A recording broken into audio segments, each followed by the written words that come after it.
Good morning, everyone. Thank you all so much for logging in today and joining us. This is the part one of our three-part webinar series known as The New Normal is Not Normal. We know that this is a very stressful time for many of our participants, and we're hoping that today's program, again, the first of three parts, can help us all to manage and cope a little bit more with the current circumstances. Today's program and the whole series is co-sponsored by the Rutgers Center for Public Health Workforce Development, the Community Living Education Project, which many of you know as CLEP, and the Region 2 Public Health Training Center, which is led by our partners at Columbia University's Mailman School of Public Health in New York City. We're particularly happy to have Phil McCabe facilitating these webinars for this series.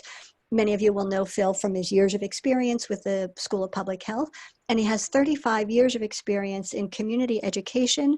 He's a certified social worker and a nationally certified addiction specialist, as well as being a certified domestic violence counselor and disaster response crisis counselor. Phil is a health educator, as I said, here at the Rutgers School of Public Health at our center, and he also serves with the Region 2 Public Health Training Center. Following the events of 9/11, Phil provided extensive training for the New Jersey Center for Public Health Preparedness. His focus areas include resiliency, cultural competency, health disparities, and interpersonal violence prevention. Phil's presented workshops at various local, state, and national events, and throughout the United States, as well as the U.S. Virgin Islands, Puerto Rico, and the United Kingdom. So given our short timeline, Phil, we will go ahead and turn it right over to you. And again, we thank you all for joining us. Okay, thank you, Colleen, and thank you everyone for joining us. As we begin today, I just want to remind everyone that it's very important that you take care of yourself. Sorry, my slide didn't advance. That we are being mindful to take care of ourselves now and at all times during the pandemic. So I'd like to begin with just practicing a little self-care with just doing a deep breathing exercise as a way to kind of center ourselves and find our balance. We're probably coming in from our activities at home or with our work responsibilities. So just pause for a moment and get yourself centered. Taking a deep breath, just breathe in and breathe out. And what I'm going to invite you to do is breathe along with me, and I'm going to do a counted breath. What I'm going to do is I'm going to ask you to breathe in. I'm going to count to 4. Exhale. I'm sorry, breathe in for a count to 4. Hold it for a count to 4. Exhale for a count to 4, and then breathe out. Okay? So let's just try this. Let's breathe in. Hold it. 1, 2, 3, 4. Exhale. 1, 2, 3, 4. Pause. 1, 2, 3, 4. And breathe in again. 1, 2, 3, 4. Hold it. 1, 2, 3, 4. Exhale. 1, 2, 3, 4. And pause. 1, 2, 3, 4. One last time. Breathe in. 1, 2, 3, 4. Hold it. 1, 2, 3, 4. Exhale. 1, 2, 3, 4. And pause. 1, 2, 3, 4. Now just allow your normal breathing to resume. That kind of counted breathing can be very helpful sometimes when we need to kind of calm ourselves slightly with making some physical adjustments in our lives. Okay, so let's begin. This is the content for today's training. It's geared towards public health professionals, healthcare workers, first responders, but also others. We did invite members of the public to come because they can also benefit from understanding a little bit more about resiliency. There's 4 main objectives that we have here today. So let's get right into the training. Okay. It's important that we recognize that at this time we're dealing with a lot of uncertainty, both personally and professionally. Our lives has been thrown into a very chaotic experience, and it's best to remember how to take care of ourselves, our families, and also in maintaining our responsibilities. We are also charged with very disproportionate difficulties that address the needs of and concerns of the public. So I'm going to begin by just defining resiliency. Resiliency has its Latin root, and basically just means to spring back or to rebound. But it's really more than just bouncing back to where we were before. Because with resiliency, we are stretching ourselves. We're actually springing forwards because of the challenges we face, and we often emerge stronger. The images you see that we have technical springs that help us. We also have the childhood toy of our slinky, and we just learned a little about what it means to be resilient by just observing the actions of these mechanisms. So resiliency, again, it goes back to that ability to recover and recuperate. Okay, now this is different than stress management because resiliency is focusing on understanding that stress we know is bound to happen, and therefore we have to incorporate our resiliency into our daily activities. When we're doing stress management, we're actually reviewing what has occurred and then looking to see what we can do different. So resiliency is a practice that we can utilize in the hands-on but in the moment, to be mindful of the things that we can do and the tools that we have to increase our resiliency. Now, resiliency is not something that we inherit. It's basically a combination. It's a combination of our behaviors, our thoughts and actions. So resiliency is something that needs to be developed. And as we develop it, we'll find that we'll have more balance in our life when we become more resilient. And that balance will cover 4 main domains: our mental, our physical, our social, and our spiritual. All 4 are important to our life purpose and our life balance.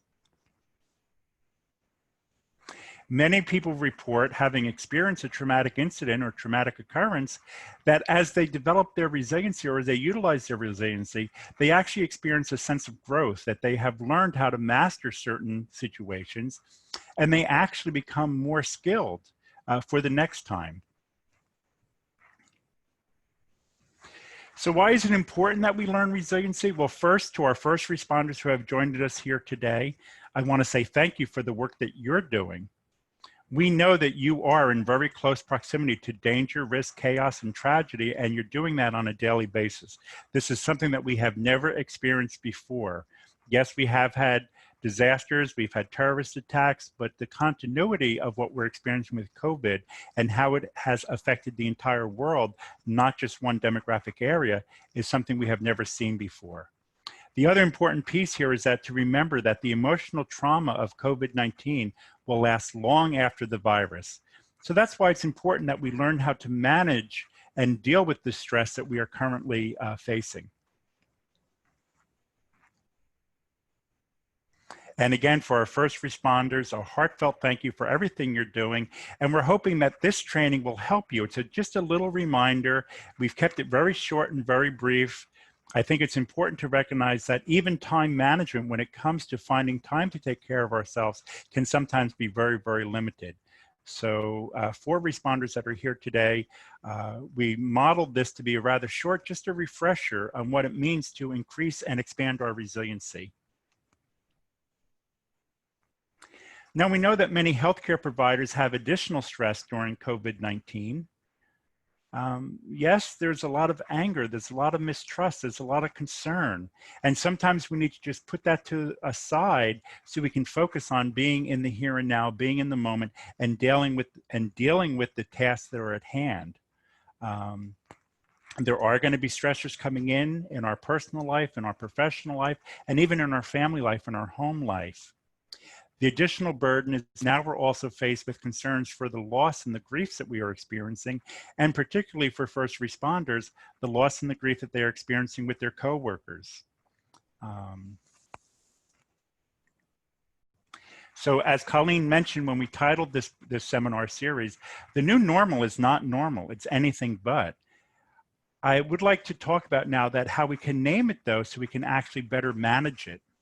And to do so, I was reviewing some materials from David Kessler. Now, David Kessler is a grief counselor. He actually was a very close, he trained with Dr. Elizabeth Kubler-Ross, studied with her, and later became a very close friend and associate. Actually, they co-authored the very last book that she published on grief. So David has continued his studies and his resources. And David reminded us, I'm just going to read this quote because I think it's very important, okay? We're feeling a number of different griefs. We feel the world has changed, and it has. We know this is temporary, but it doesn't feel that way. And we realize things will be different. Just as going to the airport is forever different from how it was before 9/11, things will change. And this is the point at which they change. The loss of normalcy, the fear of economic toll, the loss of connection. This is hitting us and we're grieving. Collectively, we are grieving. We are not used to this kind of collective grief in the air. So I think it's important that we recognize, yes, there will be a lot of grief that we are experiencing, and sometimes we tend to want to avoid the painful components of a grief as opposed to recognizing it is a part of the life cycle.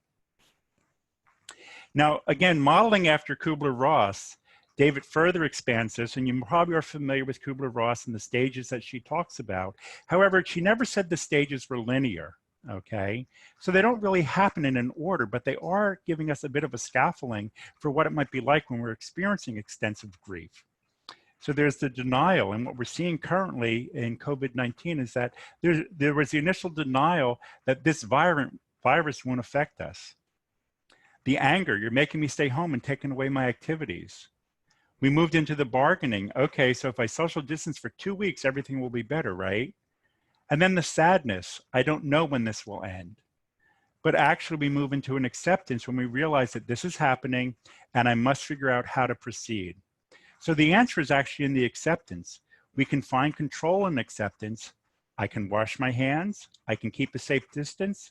I can learn how to work virtually.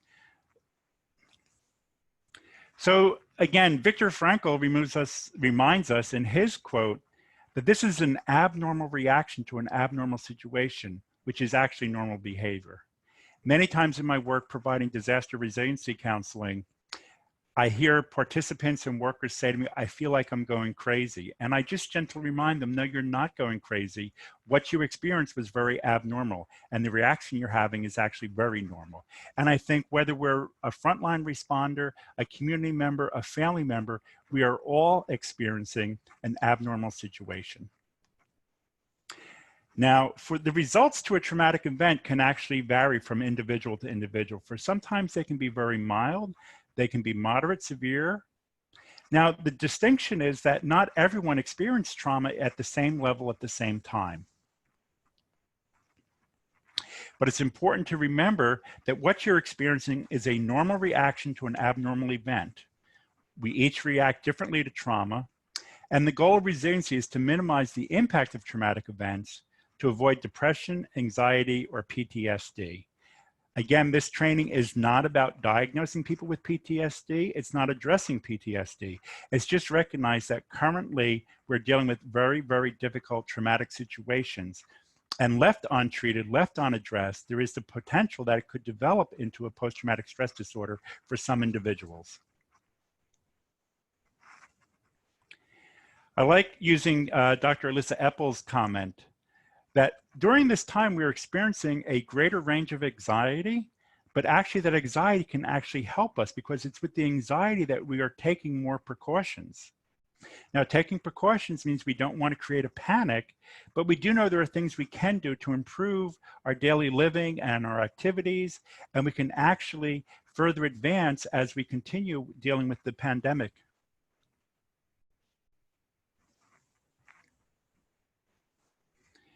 So as we're dealing with the stressful situation, we need to look also at our coping skills and finding the balance between the two. Yes, we have daily stressors that are coming in. Yes, we have stressors that will probably endure for quite some time. And we do have series of coping skills that most of us have already learned. It's unfortunate sometimes that at times of stress, we often forget what we have learned and what we know will work. It's no different than someone who has been injured and one of the first things they ask them is, do you know who you are? Do you know where you are? Do you know who I am? Yes, they're looking to see if they're orientated to person, time, and place, but it's also about making sure the person is connected into the here and now. So in the here and now, we do need to be reminded that we do have coping skills that we have learned already, and it's important now that we utilize some of those skills. And we're going to go over some of these skills individually, okay? Because there are things you can do to support yourself. I always start with, I think one of the major important significant skills we can do to support ourselves is we need to take a break. We need to take a break, particularly from the news. We don't need to be updated every 15 minutes on the pandemic. Even when we have jobs where that is part of our responsibility, we still need to moderate how much time we spend getting updates and spending watching the news and the social media. So we have to find balance. It's remember also to be important to take care of your body. Just taking in some deep breathing, taking in some stretching, doing some times to meditate. Many of us are now working at home, and we're working in environments that are not really conducive to the same resources that we have within our work offices. We're probably not using the same chairs and desk setups. We're not moving around as much. We're not going out into the hallway or into another office to talk to a coworker. So we need to be mindful that we have to get up, we have to stretch, we have to move. We also have to make sure that we get plenty of sleep, get plenty of rest, get plenty of nutrition, and also at this time to really avoid excessive use of alcohol and drugs. Taking that time to unwind and do other activities is going to be very important. And we also have to be mindful to connect with others. While we are socially distancing, what we're actually doing is keeping a physical distance. We also need to remain and find balances, remaining connected to others. And particularly if you are a responder, to find the people that you trust that you can talk about some of the stresses and concerns that you are feeling. If the person you are talking to, say, is a loved one, and they are more concerned about you and the risks that you're at, then talking to them about the stress you're feeling is not always going to be beneficial. It could actually increase their anxiety. So it's better to find a peer or a colleague that understands your stressor, but also understands the training and the responsibilities that you have and how you are fully prepared to deal with this to the best of your professional and personal capabilities. So the personal actions we take are very significant. We begin by picking what's most important and do that first. Now, I know for many of it's very difficult when we have to set limits, but setting limits with work and at work becomes very significant. We need to remember that it is okay to say no. And saying no is a complete answer. I remind clients of that all the time. No is a sentence and it is complete. So sometimes we have excessive demands placed on us and we have to be realistic about whether we can meet those demands now. If no is difficult for you, then I suggest begin with, I'll think about it, or can I get back to you on that, or maybe I can do that later, okay? We have to avoid sacrificing our personal time for work. And remember, your personal schedule and your time is also important. But to find balance between our personal lives and our professional lives, we also do find meaning in the work that we do. I firmly believe that for those of us that are in the health sciences, that are dedicated to helping the public health professionals in the healthcare, be it nurses, doctors, social workers, counselors, we chose these careers, but sometimes these careers also chose us because we have within us the ability and the concern for the health and well-being of others.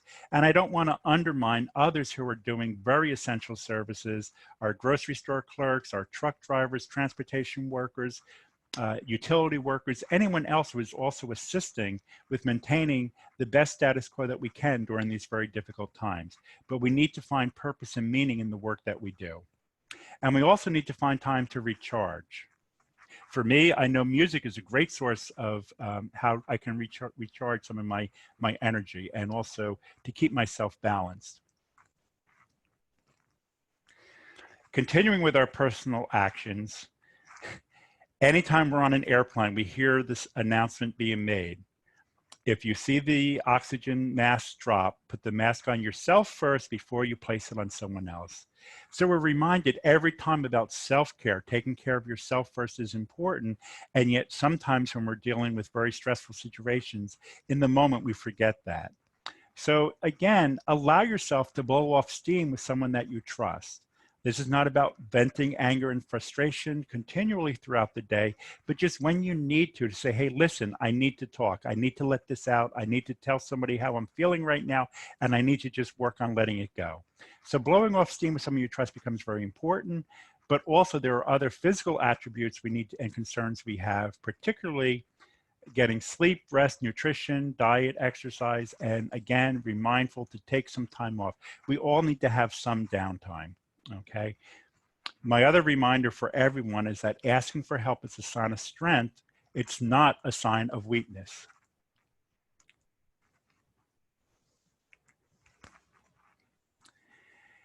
I just want to add another, like I said, some of these is a little redundancy to what we're sharing with you, but it's really just re-emphasizing that from many different disciplines, many different areas, this is from a Buddhist philosophy, that there's ways that we can practice self-care during these very challenging times, okay? The important thing for me that I think of in this slide, and each of you can have a different perspective on this, but I need to remind myself and trust that this too shall pass. It is not going to be like this forever. It's the situation we're dealing with now. We don't really know how long it's going to last, but we do know eventually it will pass. One tool that some people find helpful is to develop a gratitude list. Now, this can be an actual written list that you make. You can carry that with you. I know during 9/11, I know several police officers and fire personnel who had gratitude lists that they wore in their protective equipment, in their hats and their visors, to make sure they were reminded during these stressful times to just look at it. Some people carried pictures, but we're not out in the field as much right now as the other components of the work that we're doing.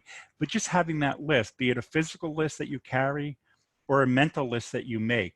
And my suggestion is on a daily basis, not only review the list, but think of 1 or 2 things that you want to carry with you throughout the day. And then as you're ending your day, take a moment and reflect about those things that you are still holding on to, okay? And let that be your peaceful thought at the end of the night. I find many people have a very difficult time when they're experiencing stress. They're also plagued by insomnia, sleep disturbances, and yes, that can be a natural reaction to an abnormal situation. So we have to also practice some mindfulness, some breathing, some meditation as we prepare for sleep. That includes, you know, dimming the lights, turning off the TV, and not checking your phone messages 2 seconds before you hope to fall asleep. It's important, yes, we do keep updated with our phone and with our emails and with the messages that we're receiving, the alerts that we get, but we also need to distance ourselves. When it is time for us to rest and to recuperate, then we need to make a little space between what we were doing, what we're responsible for, and what we need to do for ourselves. So again, just a reminder, there are certain things that we know are going to be very helpful, okay? Think of the ones that are important for you, but I also want you, as you're reviewing this list, think of the ones that perhaps you're currently not doing. And if not, then what you can do to include that into your daily activities, okay? Another thing we have to remember is that there are certain things that do not help, okay? I mentioned before about the excessive use of alcohol and drugs to cope. I'm not talking about having a, you know, little drink here or there because you just want to relax and unwind, but if you're using it to cope, that's a little different, okay? The working too much, exhaustion can be a work hazard. Extreme avoidance of thinking or talking about the event, acting as if it's not bothering you at all. That's not good either, okay? Be mindful that there might be times you might find yourself withdrawing more and more from family or friends. You might get frustrated with some of the Zoom interaction or online interaction that we are now required to have. And sometimes you think, well, I'll just kind of forfeit that. I'd rather just be by myself and be alone. That's not the good thing to do right now, okay? There also is concern that yes, during difficult times like this, we are going to see an increase in personal violence, particularly domestic violence and child abuse. The numbers and the calls are increasing because of in isolation, those that do abuse are also, and those that are being abused are actually trapped in the same home. So we need to be aware sometimes when our anger starts becoming a little bit more, or our frustration becomes a little bit more excessive, and to deal with it before it leads to any other forms of interpersonal violence. Okay, so again, it doesn't help when you're not taking care of yourself, if you're overeating or even failing to eat, withdrawing from our activities, and then also blaming others. And yes, there will be a time we need to reflect and say, hey, this could have been done better, but that's not what we're doing right now. Right now, we have to remember to deal with the here and now, what currently is working for you, and be mindful of the things that are not working for you and to cease doing them. You know, there's a lot of reasons why people avoid asking for support or why they don't seek support. And I think the number one for many first responders is they often see it as a sign of weakness, or they think that their needs are not as important as the needs of the public or the community. And this also includes our public health professionals, not wanting to burden others, think, well, this is just the nature of my job and I'm just forced to deal with it. So, you know, be mindful that yes, we do need to ask for help sometimes, and we also need to remain connected to family, to friends, to coworkers, and those that are supportive and helpful. So again, when seeking social support, it's very important that we're careful and mindful about who it is that we are talking to and when is the right time. Sometimes in our home life, we can be intrusive. We come home and we just start venting to someone and they were just, you know, just not fully prepared for that. So we want to be mindful that there's a time and a place to have certain serious conversations, or even the more casual conversations. Ask the other person if they're receptive. Tell them that you need to talk, but are they ready to listen? Okay. Now, if you have experienced some very painful interaction or traumatic situations currently, you decide when it's the time to talk about it. It's not important for you to be forced to talk about it. Just recognize that it is important to talk about it and do so in your own time at your own pace, okay? And again, just a reminder that if we are interacting with somebody else and we are asking them to listen to us, just check with them and make sure this is a good time for them, because we don't always know what they're carrying around with them also, simultaneously with what we're feeling. So just ask them if this is a good time to talk. Can I tell you something? Can I share something with you? And then sometimes it's not about having them give us feedback or anything or more than just listening, but we can also ask them, is there anything that they want to tell you? And that might actually open the door for other individuals. But we always end with thanking anyone for appreciation for them listening to us.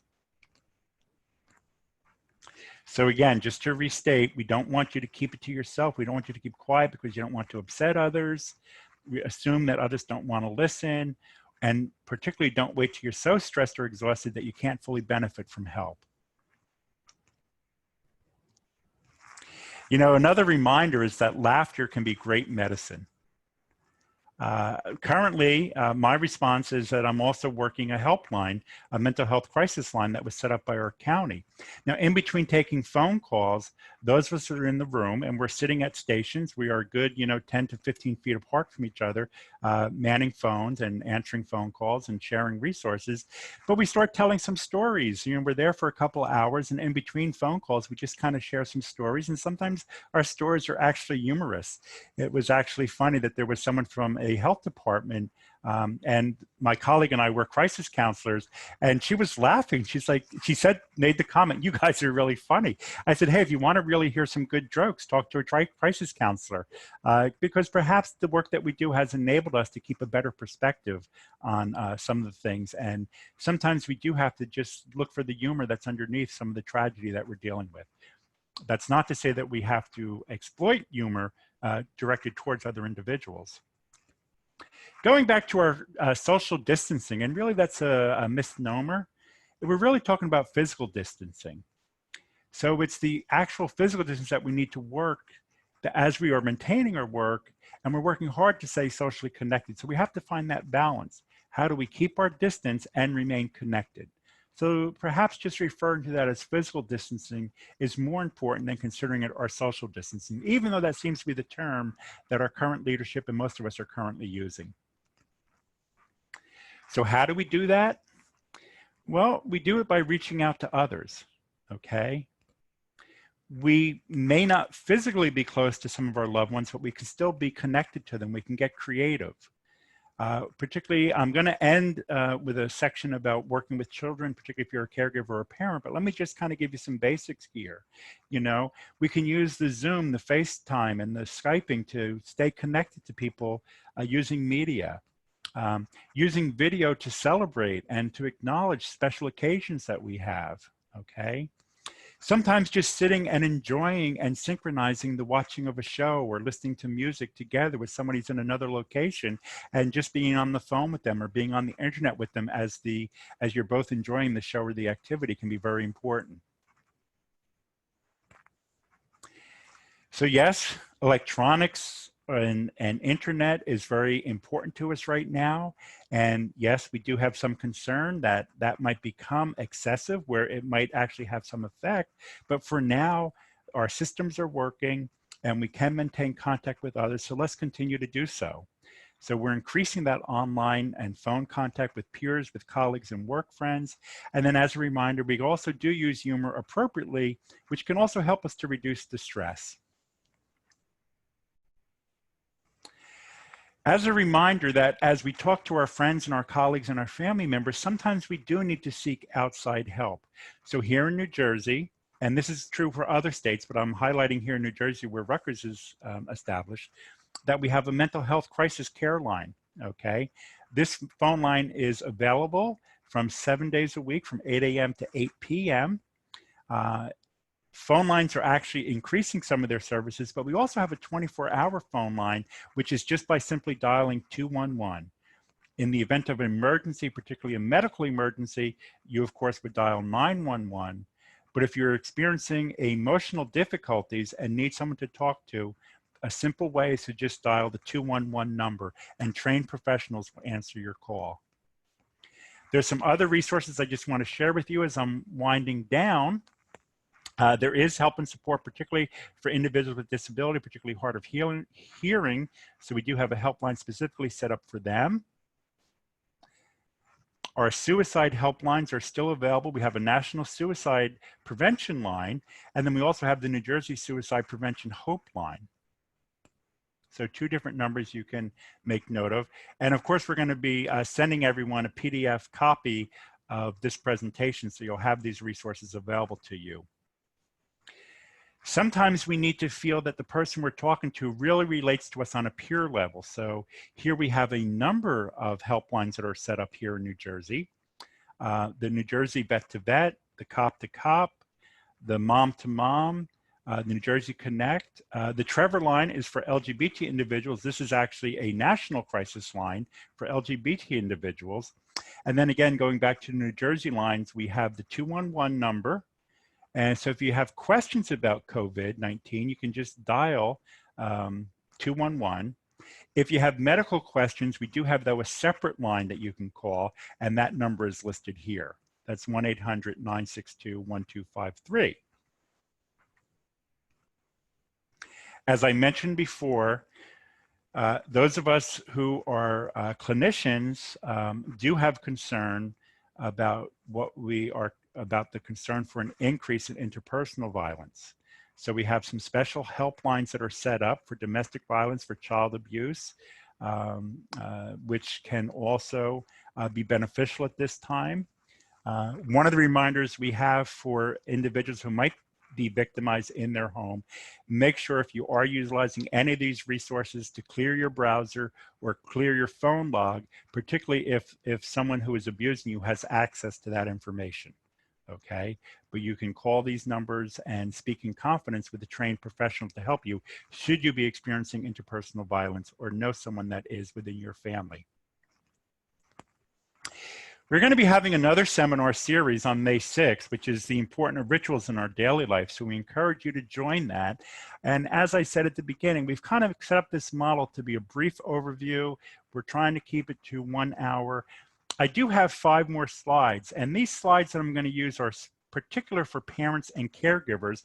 And some of you may not necessarily need this information, although if you're not a parent or a caregiver, you still may be in a position where you might be answering questions or giving support to parents and caregivers. So of course, I encourage everyone that is able to continue. But if your schedule requires you to move on, then feel free to do so. My contact information is at the very end, and you will get that when you receive the PowerPoint presentation. So let me take a few more minutes and just kind of give some summary of some concerns for those of you that are doing direct parenting or caregiving. Because families have concern for us, and we have concern for our families. So the overall goal is how can we help children to feel better at a very difficult time? As we're acknowledging, experiencing very, very emotionally traumatizing events, that is also being filtered through our children. So as we monitor and regulate our own TV viewing, remember for children, it is also important. So even if you are at home and feel the need to turn on the news, try to protect your children from sitting there in their play activity, whatever they're doing, to be watching the news along with you, because that could be a little bit alarming or overwhelming.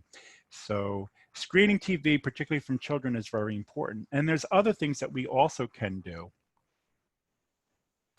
Remember, children rely on their parents for safety, both physically and emotionally.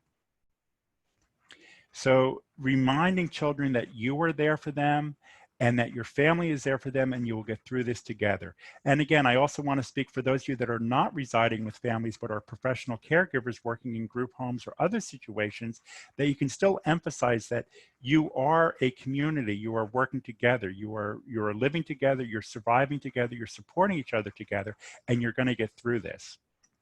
If you are dealing with young children, we do need to answer questions appropriately about the pandemic, but using simple and honest terminology, okay? Talk with children about anything that is frightening to them, anything they hear. And it's okay to, yes, confirm that, yes, people are getting sick, but saying that if we follow the rules like hand washing and staying home, this is going to help all of us to stay healthy. We don't want to diminish and ignore a child's feelings.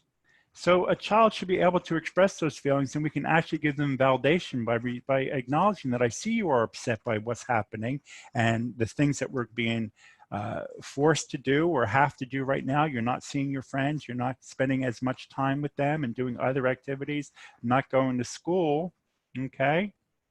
But there are things that we can do to help you stay connected. Okay, so helping children to stay connected to their loved ones, be it a relative, a distant relative, a grandparent, a family member, or even some of their social friends, can be very, very important. So many children are now video chatting with their peers and their colleagues. And again, as a reminder to parents, I would not leave a young child alone in a video chat room, because we don't know who else is at the other end if they're talking to a stranger. My opinion is they shouldn't be talking to strangers, but they can connect one-on-one with a family member or with a trusted friend. You know, sometimes we need to model for children our own response and let them see what we're doing, that yes, this is difficult for me too. I would like to be able to talk to grandma, but I really can't go visit her. But what I can do is check in on her. I can call her. I can set reminders so that we can both have contact with each other. Another important thing about how we can model for children their own safety is if you do need to leave the house, if you are required to go out for work or to get services or needs or whatever, be real clear with the child as far as what your estimated time is going to be. Let them know that you are leaving. Part of your job is going to work. Part of your job is going to the hospital or to the office. And while you're there, you're going to practice the same safety and health precautions that they're taking at home. And you're going to do everything you can to protect yourself, to stay safe. Let them know when you plan to return. And I think that is very significant. So children, you know, their time frame can be so different. You know, a half hour to us can go by in a second, but to a child, a half hour seems like an eternity sometimes. So just give them a clear time frame. If you're not able to return home, say before a child's bedtime, if another person is going to be attending to them as they're getting ready for bed, then be very clear about that. But let them know that you will see them in the morning, you'll see them when they wake up, or you will call them before bedtime and just kind of check in with them and let them know how your day is going and ask them how their day is going. Anything we can do to maintain continuity with children is going to be very important during this very stressful time.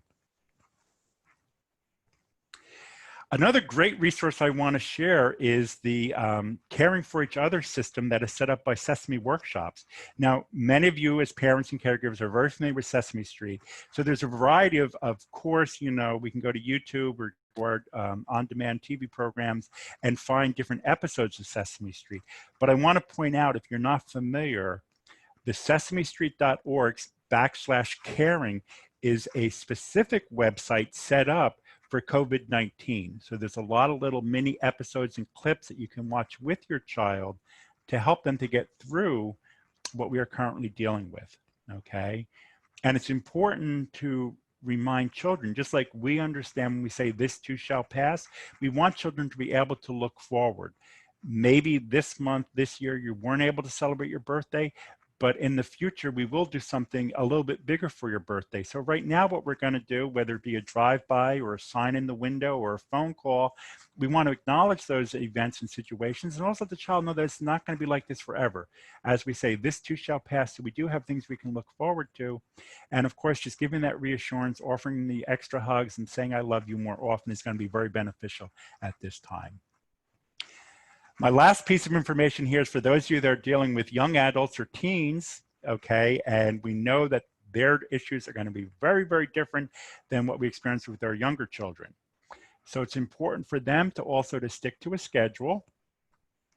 And that schedule, though, has to incorporate what works with them as far as their online learning. Okay, so sometimes, well, maybe they get up at 6 a.m. for a school day, but if they're going to be doing school from at home, maybe they do need to sleep in a little bit late. This might actually be more beneficial for some adults in the home that have a little extra time in the morning when they're not rushing to get everybody out and dressed and ready for school. So varying the schedule slightly is going to be important, but it's also important to have that kind of a schedule. Okay. But just like when they're in school, yes, they do need to put their phones down. They need to focus on their studies. We also need to recognize that when you're schooling at home, the duration can sometimes needs to be a little bit shorter, because many times in school, students will get break. They'll have a change in classroom, change in teacher, change in assignments. They go to the library, they do other activities where they're out and moving, they have recess, they have lunch breaks and things like that. So we need to make also that we're reminding children to take a break from their schoolwork, to get up, to stretch, to do something a little fun, and then they can resume their activities.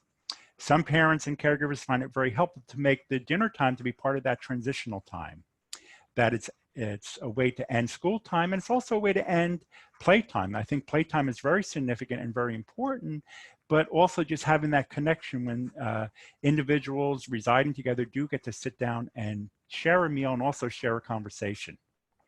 It's also important, though, to not always pressure, particularly with young teens or adults, young adults, to always be present with the family. Sometimes they do need time alone. They need to actually have their privacy. They need to go to their own room. They need to connect with their own friends, and to avoid them from that intense feeling of isolation that can occur during the sheltering at home.